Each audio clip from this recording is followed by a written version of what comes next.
right because you're not going to want to do it over. An idea echoing from the end zone Shot, touchdown! to the airwaves and beyond. Jesse Kirsch, NBC News, Atlanta.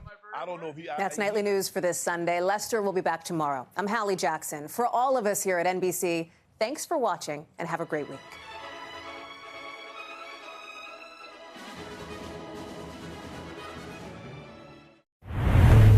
KUAM TV8, first on Guam. KUAM News headlines are presented by Calvo's Insurance, protecting Micronesia for 85 years. Matson and the Adai Itano program. Apply at matson.com. Cars Plus, start something new sales event going on now with up to 20% off on Jeep Gladiators. Get to Cars Plus today.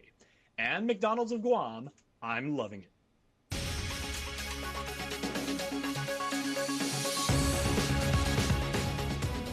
Ahead on KUAM News Primetime.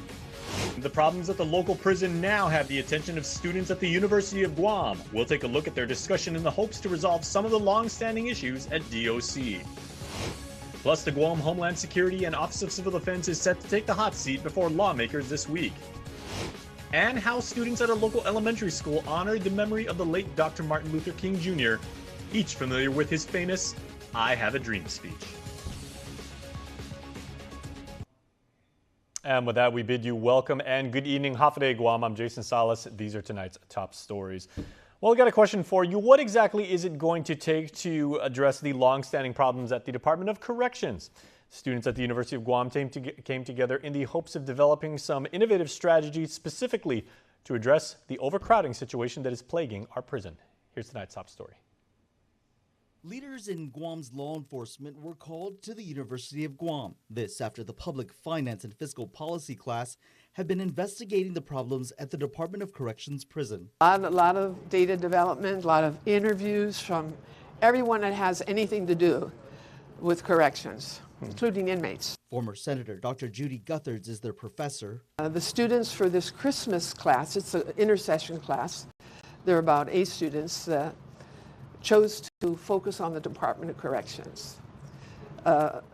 They decided that because the department seems to be neglected, and it's time for the leaders of Guam to really help out DOC. We haven't seen the kind of help that they really need to solve this issue once and for all. Overcrowding is a manifestation of the problems, but there are other issues as well. Attendees at the presentation included the director of DOC and the chief of police. Dr. Guthards noting the problems persist for both the inmates and the employees. They shared concern that if something isn't done fast, that the feds could very well step in and take back control. Well, it's only 5 years later, and look at where we are now. What happened? And why can't we seem to solve this problem? An inhumane situation she says island leaders need to address. They have to find the money. That's the responsibilities of these leaders. All throughout the government, they have to find the money. They can't let people live the way they're living at DOC. The congestion, the health conditions, the potential danger. What if there's a riot there? What if they break out there? You know, we're going to have a serious problem. Class Chair Julianne Laksamana says the research included speaking with attorneys and looking into past lawsuits filed against the prison.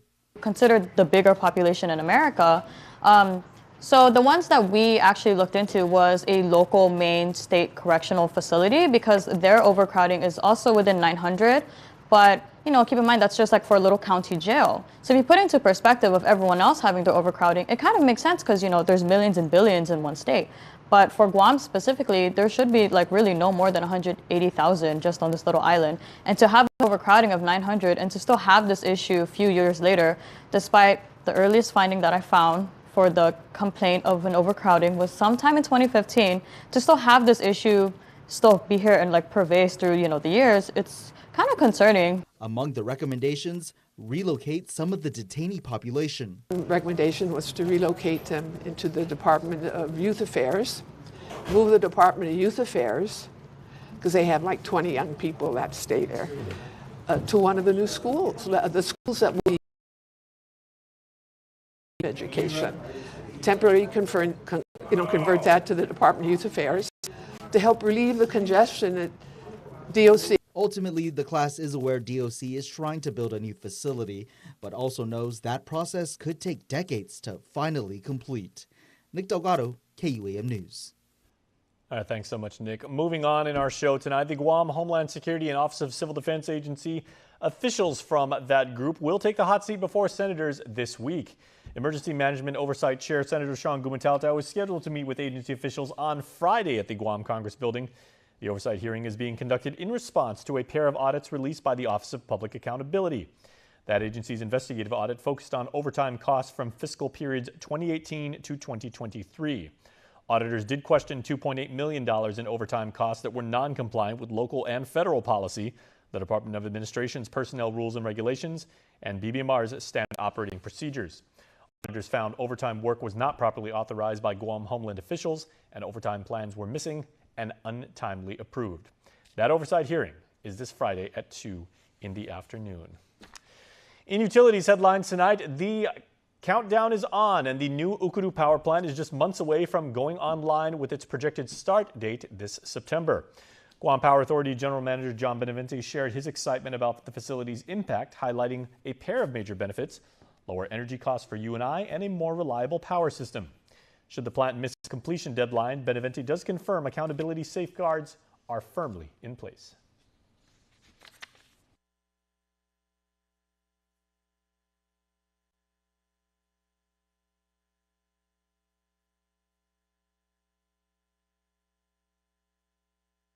If they do not finish the power plant by September 30, they have to pay $240,000 a day. And in fact, they're already starting to put it all together, and I believe by the middle of February, they'll be starting one unit at a time in preparation. So I won't be too surprised if it comes on the line earlier, no? Maybe August or July. So. The GM also emphasized that GPA is moving forward with providing more renewable energy sources with which to stabilize energy costs as global oil prices rise due to ongoing conflicts. With these renewable initiatives, he projects energy costs will remain around 25 cents per kilowatt hour, a significant improvement compared to 40 cents currently. Well, today, of course, we celebrate the life and memory and legacy of Dr. Martin Luther King Jr., a true trailblazer who transformed the civil rights movement and championed equality for all. KUAM's Destiny Cruz-Langus visited a local public school where students there honored his work and strove to build the work of which he dreamed. It was on August 28, 1963 that Dr. Martin Luther King Jr. stood on the steps of the Lincoln Memorial and moved the world with his inspiring speech, "I have a dream." With courage and conviction, the civil rights activist proclaiming, "I have a dream that my 4 little children will one day live in a nation where they will not be judged by the color of their skin, but by the content of their character." Today, Dr. King's powerful words still reach into the hearts of millions, including the 5th graders in Mrs. Blas's classroom at Atacao Elementary School, where his message lives on in the dreams of the next generation. What would your dream be for our island, for our world? The youngsters sharing their dreams filled with hope, love, and the promise of a better tomorrow in honor of Martin Luther King Jr. Day. Dreams of equality. For racism to stop, because I still see some racist people around the world. And kindness. There are a lot of poor people that need help. And compassion for every person. My dream for our island and the entire world is to end world hunger, because I hate seeing people starve and nobody will help them and they just insult them. These children are dreaming big, hoping to follow in Dr. King's footsteps by building a world that is just, fair, and filled with love for all, not just some. 5th grade teacher Telly Blas putting it best, teaching the legacy of Dr. King is about more than history. They need to learn what happened in the past and how we got to where we are today. We didn't just wake up one day and we were free to do whatever we wanted to do. Martin Luther King started this whole thing, and it's important for these kids to learn that. You know, it doesn't matter whether it's today, tomorrow, 30 years from now. Martin Luther King will forever be part of our education. Destiny Cruz-Langus, KUAM News.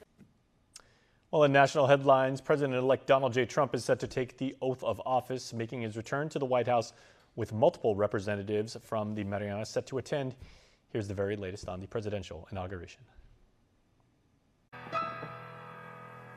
Fireworks and fanfare kicking off President-elect Trump's inaugural events with an opening reception overnight at his Virginia golf club.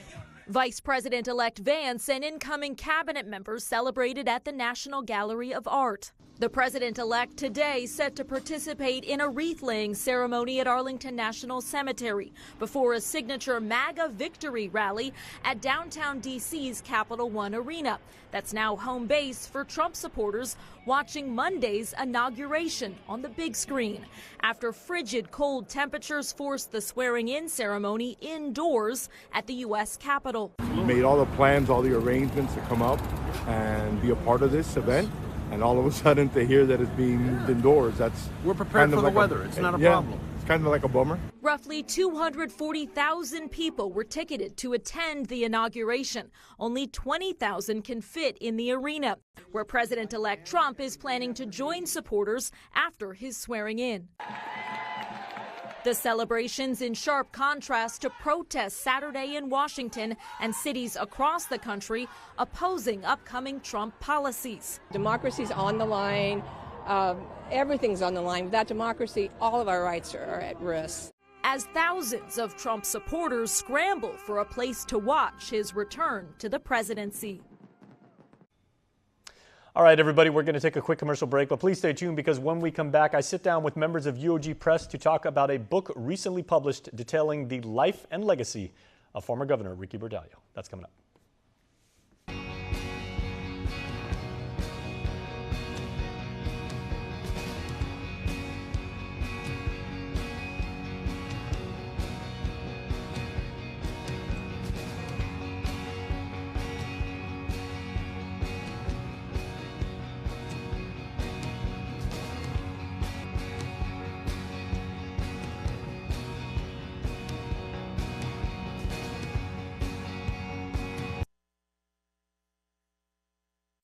Everything we build is from the ground up. Every great idea, every crazy idea, every next idea, every truck, and everything in it. Everything you hear, everything you see, everything you feel when you drive it.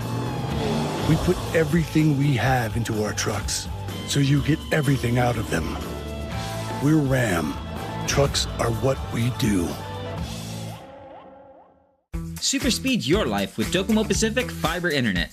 Get symmetrical upload and download speeds up to 5 gigs.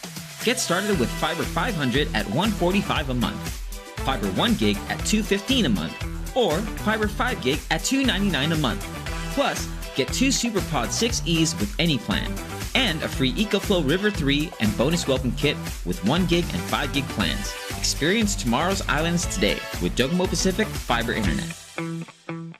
A very few number of people in our island community throughout history can be identified by just the name, Uncle Carl. Many people throughout history. Ricky Bordallo is one of those people, and the book that now bears his name has been published by UOG Press, and I have Lilian Guerrero and Via Defant from UOG Press here to talk about this wonderful tome of knowledge, Lola, and I would say a exploration of a truly remarkable Guamanian's life. Absolutely. Ricky, A Life Worth Sharing, actually was a book that he began writing with Kathy Sablan Galt in 1987. So this is about 30 years in the making. So she interviewed him and he told her all these different aspects of his life. And at the end of it, there are 101 cassette tapes of these interviews that she transcribed into chapters and edited with him. And they worked on it, like I said, during his trial. So a lot of it is him really looking back and contemplating all these different aspects of his life and, how things sort of came to be at the point where he was at. Mm-hmm. And so, for us, it's just been such an incredible process of sort of piecing this puzzle together.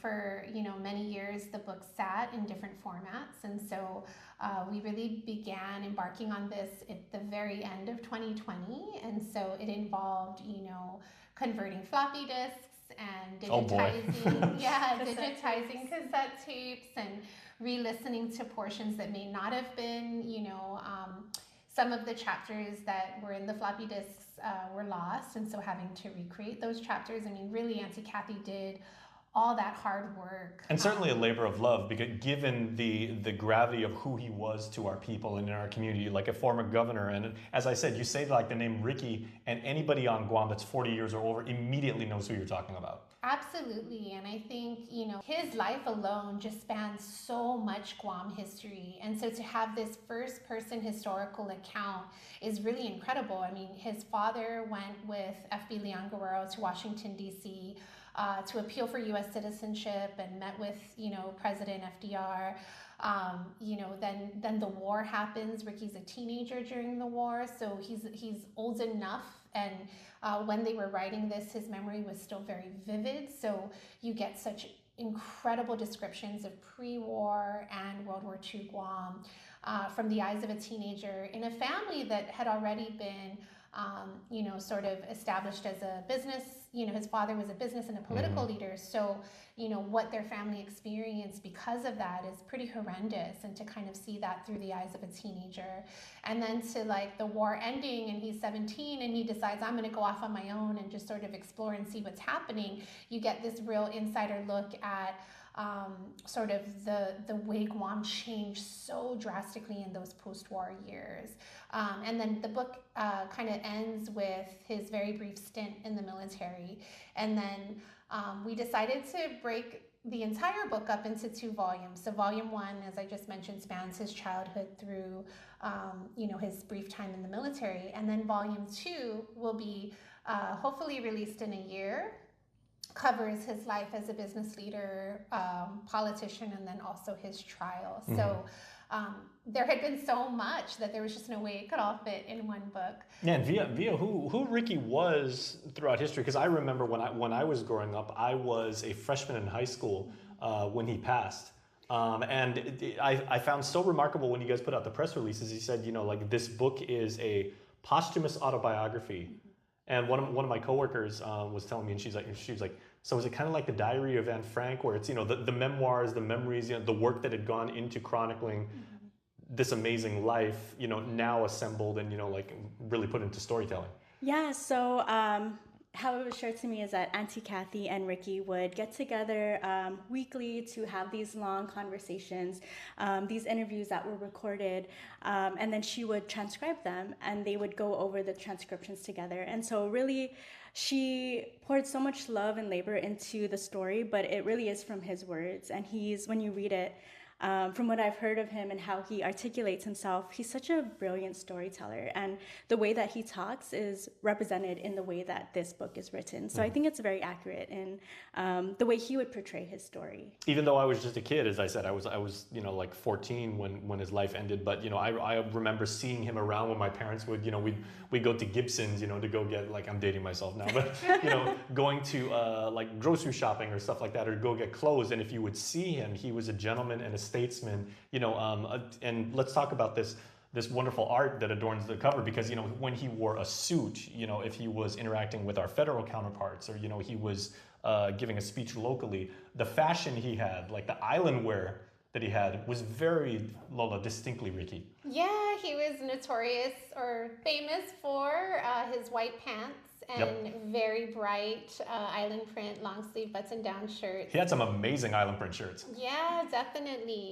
Is that captured in here? Like his manner of dress and like how, you know, how regal he was, you know, in his presentation? It will be more in volume 2. Okay. So I think what you're going to see in volume 1 is, I mean, it's all the black and white photography. It's not a photo heavy book because it very much is a novel. It's very much a story, but there are incredible black and white photos that we were able to kind of uncover and work together with his family to find at least the photos he references. But in volume 2, you're going to see a lot more of, you know, his fashion. He and his wife would participate in different Mardi Gras contests, and so there's a lot of really cool photos of them all dressed up in costume. And did you ladies know that Madeline Bordallo was one of the first receptionists at KUAM when we first launched? She was, yeah. And they do have really great photos of like her at KUAM. And she brings it up all the time, every time I see her. And she will actually be on island for the book launch, so that'll be really great. That is amazing. It was incredible, I think, working with her and their family to really, like I said, piece together all of the different parts. Not just Congresswoman Bordallo and their daughter Debbie, but also the Bordallo like first cousins. Okay, so like I said, we are going to catch up with the author of this amazing work, Auntie Kathy Galt. We're going to get that next week. She's under the weather, so Auntie Kathy, blessings to you. We rest up and recover soon, because we'll have a really wonderful conversation. I would love to talk to her about the process, about the creativity, about the material she was given. What an amazing responsibility that was. But Via, where can people pick up a copy of this, for their classroom to send to, friends and family in the States? Yeah, absolutely. So you can find this book online at uogpress.com. It will be made available at all local bookstores following the launch. And it's also available in different formats on nyupress.com under our UOG Press partner page. And so you'd be able to get it in ebook format, paperback. So we're very excited to offer that. So I can load it on my Kindle? Yes, you can. Absolutely. I got a Kindle for Christmas, actually. Oh, so nice. I'm loading up.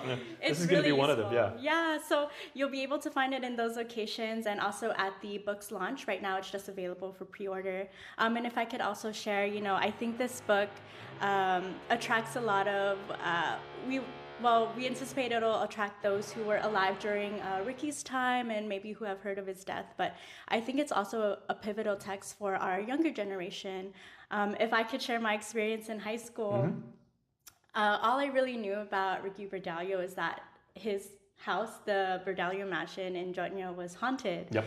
And so it was just really like this game of telephone. We didn't know too much about who this man was or the story behind the haunting. And, the truth got warped into this rumor for entertainment. And fast forward 10 years later, I'm learning about his life and how articulate he was, all these things he did for Guam and his people that I look back and I think what a disservice to not know about him in school. And so I think this would be a very valuable text, especially in history classes. And what a privilege to know his life from his perspective. And there is a very justified and valid reason, ladies and gentlemen, why the governor's complex down in Adelup bears his name. Yes, yeah. Yeah, so his contributions to our island community and the life he led, chronicled in this wonderful book, Ricky, A Life Worth Sharing, Volume 1, coming up very, very soon. So Lola and Via, thank you so much for sharing this, and I'm really, really excited to interview Auntie Kathy. Thank you too. So yeah, please join us at the book's launch on... It'll be on Monday, January 27th, starting at 5:30. We'll have guest speakers, we'll have little exhibits. People will be able to listen to some of the tapes that were recorded with Auntie Kathy, and it'll be just a beautiful celebration. Yeah, and it's at the Government House in Agana Heights. All right, so putting a book together is not an easy endeavor, and you guys continue to add this to a very, very growing and amazing collection of incredible literature. So thank you both. Thank you too.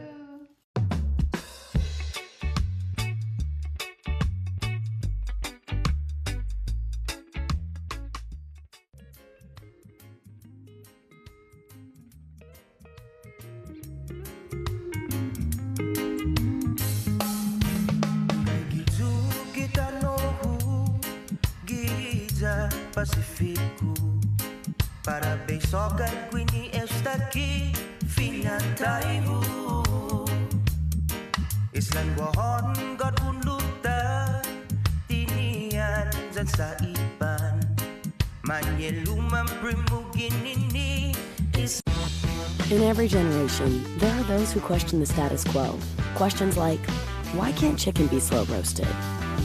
Why can't I have shredded purple cabbage? Why can't my quesadilla have cheese inside and out? And where's my avocado verde salsa? The new era of chicken is here to stay. The Cantina Chicken Menu. Only at Taco Bell. Are you tired of standing in long lines waiting to ship out or send out packages? GU Mail is here for you. Visit their friendly staff in Harmon next to McDonald's. We offer private mailbox service with package notification via email or WhatsApp. Shipping from DHL, FedEx, UPS, and USPS. We also offer shipping and freight service, packaging supplies, printing, and copy available. Need notary public service? Call us at 671-648-7867 to schedule an appointment today. GU Mail, here for your convenience. I'm Genesis Vivalta. I'm a junior, and I play forward for the JFK Islanders.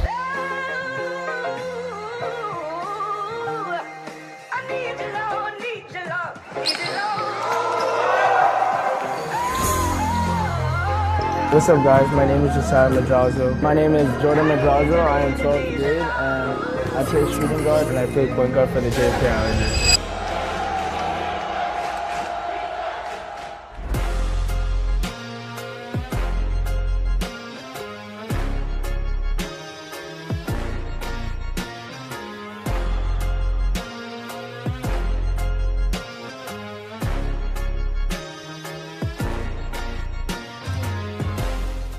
The strengths I see in with our team is that, we're a very unselfish team. We've been playing together for a while now, and we joined a couple of tournaments, so we were able to, build a lot of chemistry in our team. We know our strengths, we know our weaknesses, and we need to improve on those weaknesses to become our strengths, and hopefully, we come out this season with a victory. If we do really well in this tournament, then it'll show other schools that we're a threat and we're someone to be worrying about. The areas in our team we're looking to improve is the little stuff like boxing out, playing defense, and just keep growing chemistry. I'm most excited that it's finally combined. It's my last year, and I always wanted to challenge the private schools. So, I'm excited to really challenge everyone and, really compete. I'm most excited to play one last time with my boys.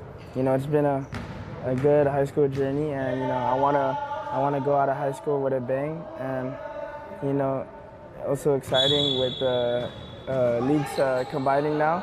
It's gonna be fun to challenge all these schools, and, competition's gonna be much higher, and it's gonna be fun to see.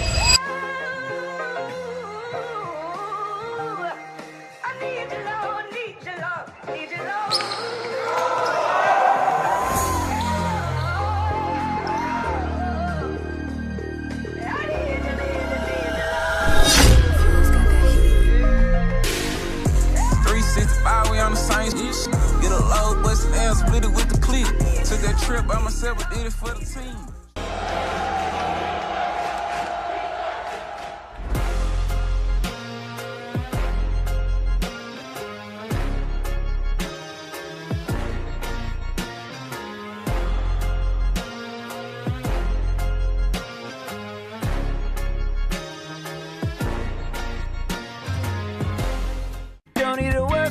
Keep the smile on your face. The moments you can't replace, and I'll be around. Whoa. Count on me. Count on me for life. Wherever life takes you, we're always here for you. Calvo's Insurance. Count on us for life. Let your people know. When it comes to the pickle to chicken ratio, some people, they playing in your face, but not the McCrispy.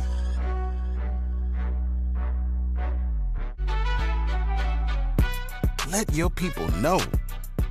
When it comes to the pickle to chicken ratio, some people, they playing in your face, but not the McCrispy.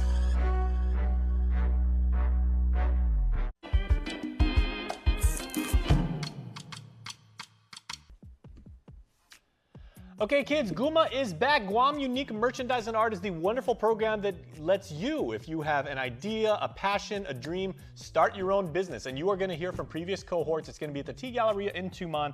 That's on the 25th from 9 to 12. Hear how previous alumni of this program took their ideas and turned it into tangible products and made some money. Check out gumaguam.com for more. All right, the Micronesian Conservation Coalition is having their 4th annual Ocean Gala. It celebrates 10 years of the organization. The theme is 10 years, one ocean. Absolutely.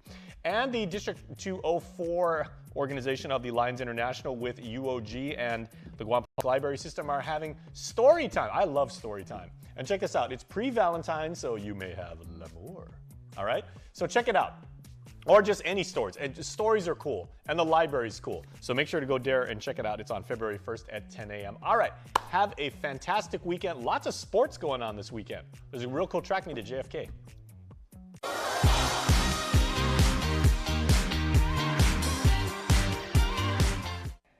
All right. I love that. Brand new intro, brand new video.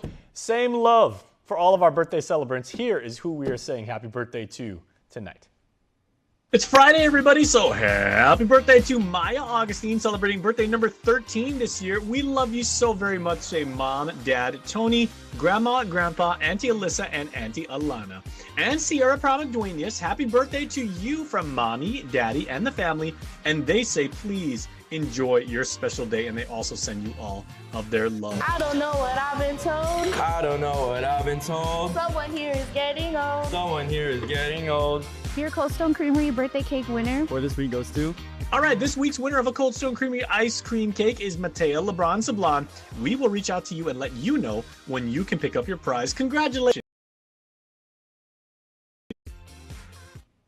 Man, that is truly the birthday present that keeps on giving. So congratulations and happy birthday to everybody out there. And if you were not featured, please, if you know someone whose birthday it is, make sure to email us at birthdayclub@kuam.com and we will be happy to wish you the very best.